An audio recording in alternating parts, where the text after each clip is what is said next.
Je me suis assise sur la boîte.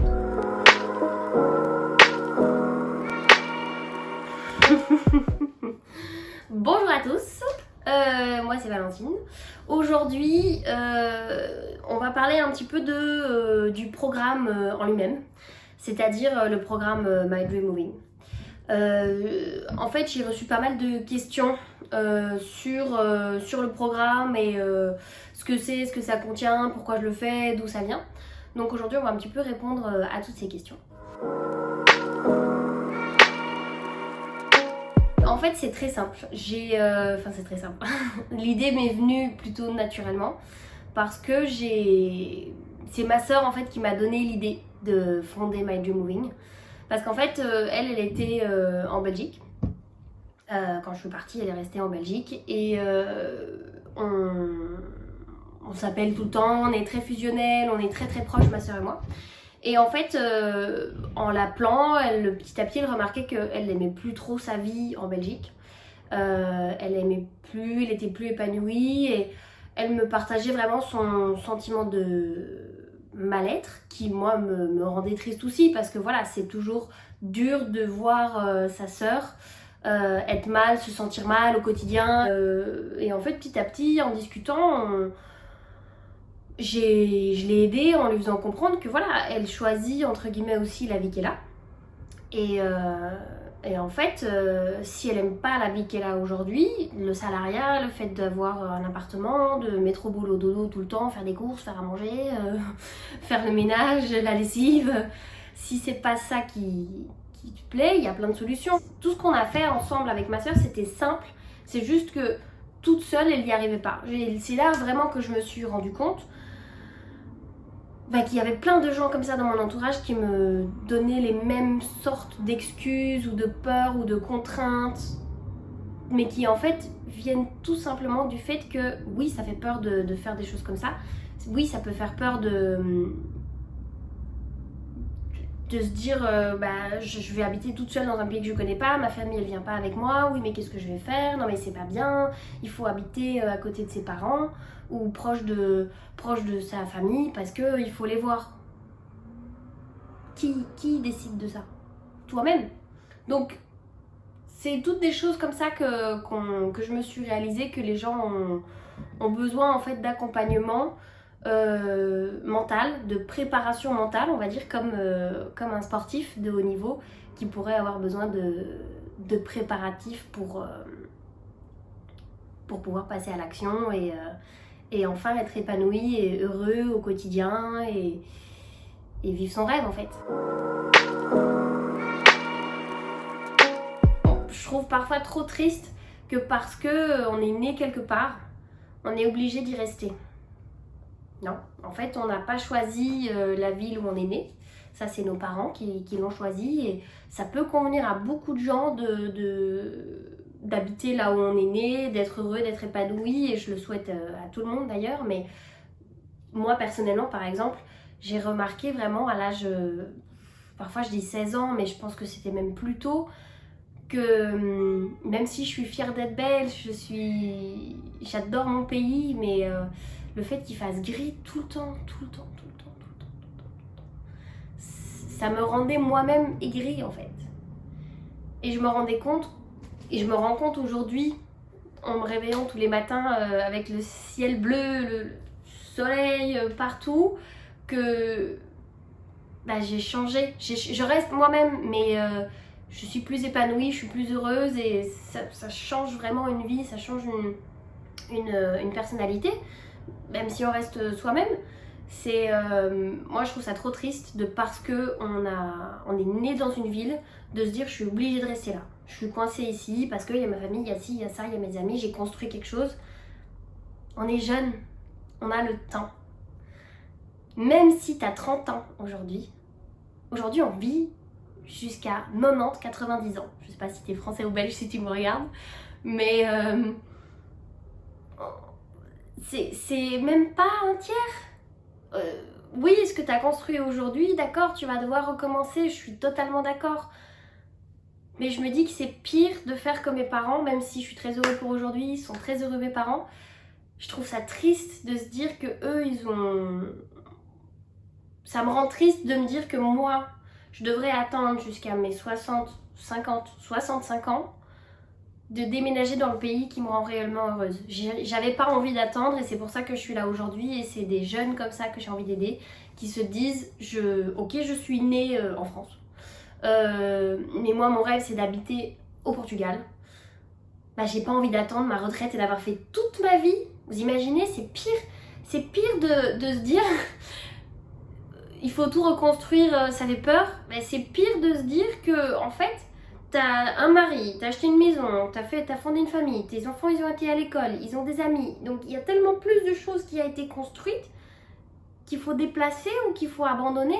Moi je pense que c'est 100 fois plus compliqué de le faire à 60 ans que de le faire entre 18 et 40 ans. Je pense que c'est 100 fois plus facile de faire ça maintenant parce que oui, ça fait peur, ça fait mal, il faut tout reconstruire. Mais on n'a pas encore construit tant de choses que ça et dans la situation dans laquelle on vit aujourd'hui, la société dans laquelle on vit aujourd'hui, on peut facilement, entre guillemets, se reconstruire une vie dans une autre ville et le faire même plusieurs fois dans une vie.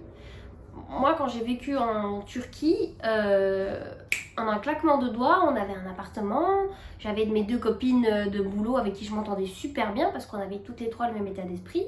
Je me suis fait plein d'amis dans l'hôtel du personnel et c'était que 3 mois. Mais ces 3 mois de ma vie m'ont construite, m'ont forgé aussi ma personnalité qui je suis aujourd'hui et ça, moi, pour moi, c'est vivre et c'est vraiment des jeunes avec cet état d'esprit-là que j'ai envie d'aider. Je deviens émotionnelle quand je parle de choses comme ça parce que ça me tient vraiment à cœur ce sujet et c'est... Moi ça me rend presque triste de se dire qu'il y a des gens qui ont attendu toute leur vie pour déménager dans le pays où ils allaient tous les ans en vacances parce que ils étaient super heureux là-bas et que bah, justement pendant 60 ans ils ont été tous les ans. Même si c'est un mois, même s'ils partaient pendant un mois dans cette destination-là en vacances, ça veut dire que sur 12 mois, ils passaient que un mois dans le pays de leurs rêves. Non, non, non, c'est pas possible, faut pas vivre comme ça. Donc si t'as ce rêve-là et que t'as peur, c'est normal. Et c'est quand t'as peur qu'il faut y aller. Parce que c'est ça qui forge la personnalité.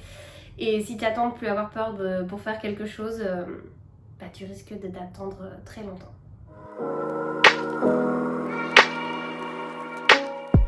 Le programme est pour des jeunes qui rêvent de déménager à l'étranger, que ce soit pour une période définie ou indéfinie d'ailleurs,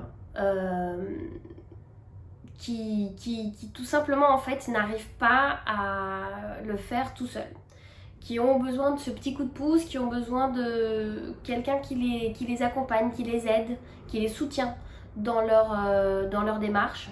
Le but de la formation, c'est d'aider des jeunes à trouver les blocages qui se sont mis tout seuls, inconsciemment, pour pouvoir en fait les aider à gagner en confiance en eux, gagner en force mentale et à les donner en fait ce petit coup de pouce qu'ils ont besoin pour accomplir leurs rêves et être heureux au quotidien et pouvoir, je sais pas moi, si leur rêve c'est d'habiter au Portugal parce que ce sont des surfeurs et après le boulot ils veulent aller faire du surf tous les jours, j'en sais rien, et de pouvoir les aider à accomplir ce rêve là, moi c'est ce qui me rendrait la plus heureuse coach au monde.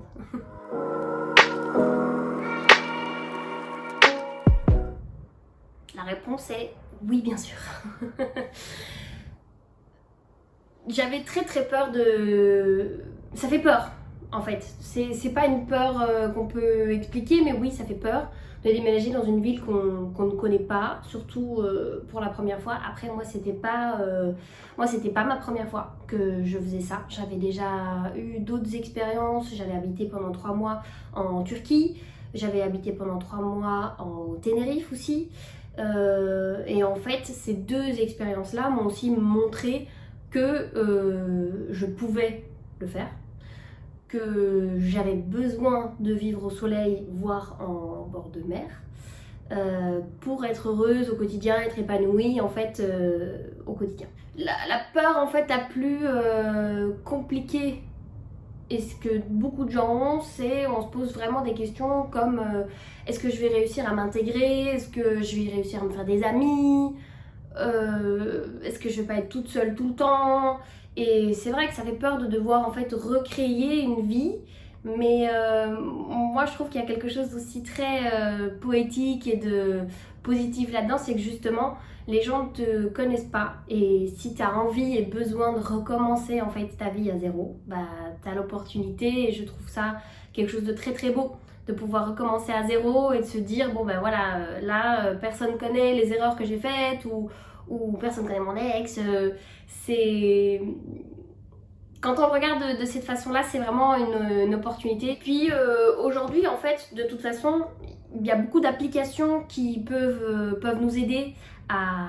Par exemple, moi, j'ai rencontré ici à Marseille, aujourd'hui, j'ai 3 très très bonnes copines, dont 2 que j'ai rencontrées sur des applications de rencontres pour faire des amis et c'est tout à fait ok aujourd'hui et justement j'ai rencontré plus que 2 filles, j'ai rencontré d'autres filles mais avec qui j'ai passé des bons moments, avec qui ça n'a pas forcément accroché.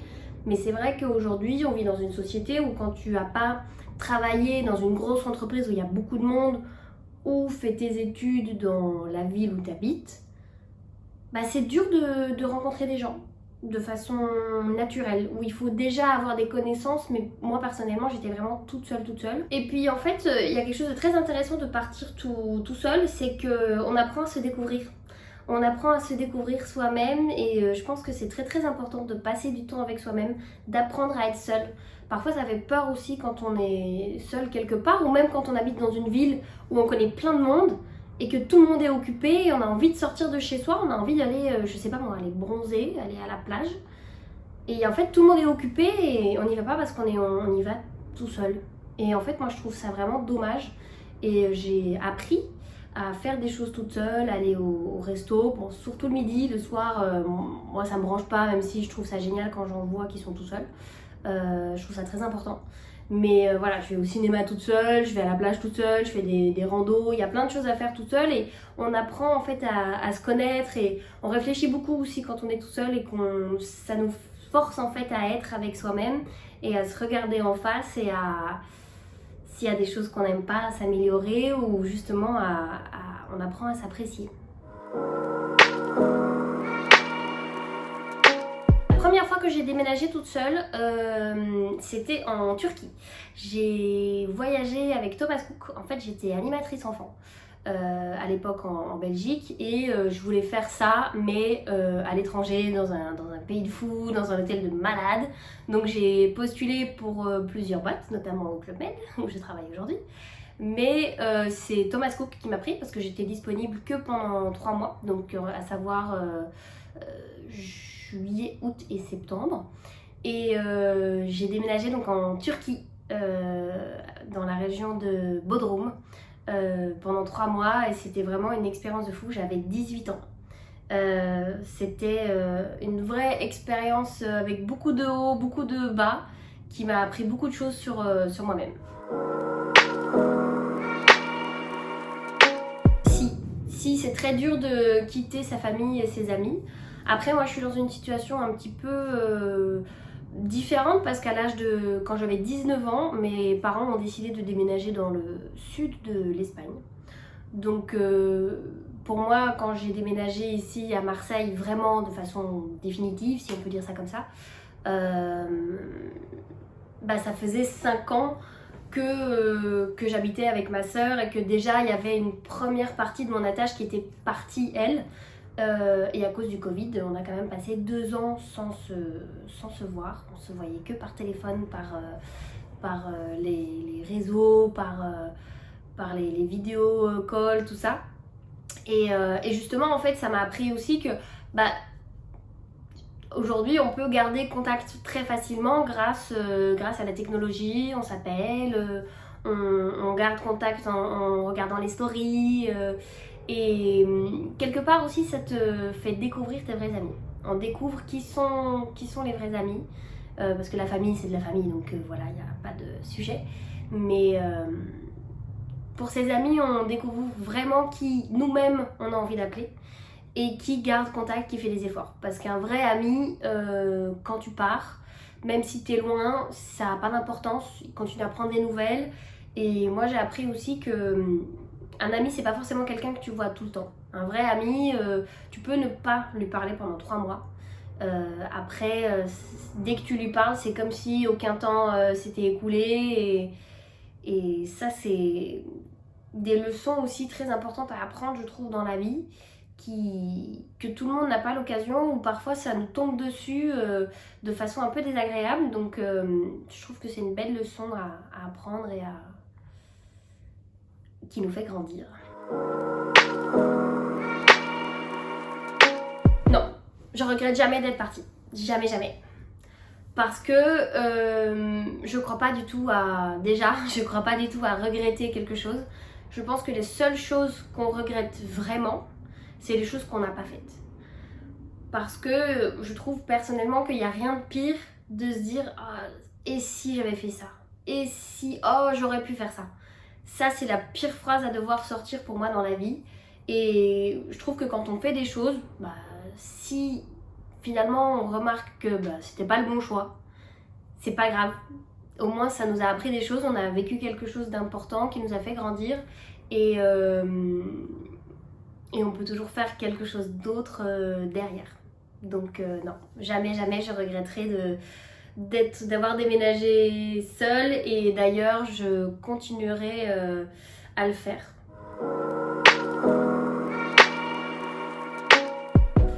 Oui, je suis heureuse au quotidien. Je suis heureuse tous les jours. Alors tous les jours ne sont pas tout beau tout rose, il faut pas non plus, voilà, il y a des moments où c'était très dur, surtout au début, on se sent seul, mais justement voilà, on apprend à être avec soi-même. Il y a même des moments où j'ai envie de pleurer de joie, de me dire mais c'est incroyable quoi, c'est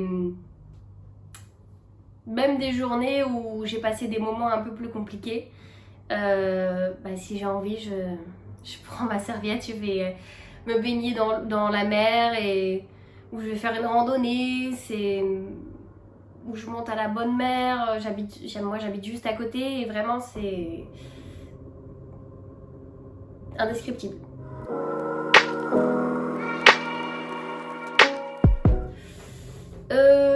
Je crois pas rester à Marseille parce que déjà dans ma carrière professionnelle, l'opportunité, la possibilité de pouvoir devenir responsable d'agence, donc passer un niveau au-dessus de ce que je fais aujourd'hui.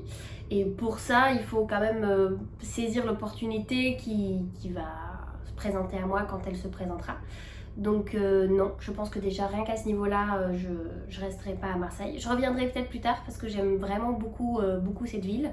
Mais même si j'avais pas eu l'opportunité boulot, je pense pas que je serais restée toute ma vie à Marseille.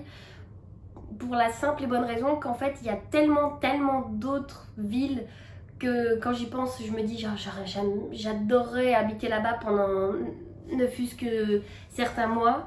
Et moi j'aime bien, c'est un peu cheesy ce que je vais dire, mais j'aime bien dire que je suis une habitante du monde. Je trouve que le monde est trop beau et trop grand pour habiter toute sa vie dans un seul et même pays ou même ville. Donc moi c'est pas possible. Même si j'adore ma vie aujourd'hui, c'est... Non, je reviendrai peut-être qu'après, quand j'ai fait le tour du monde, que j'étais à New York, à Rome, à Milan, à Miami, je reviendrai peut-être terminer ma vie ici à Marseille, à la retraite, à 65 ans, une petite maison, pourquoi pas, mais non.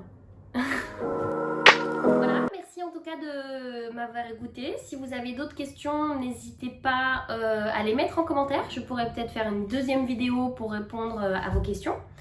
N'hésitez pas à mettre un petit pouce si vous avez aimé la vidéo, à me suivre sur les réseaux, j'ai YouTube, Instagram et TikTok.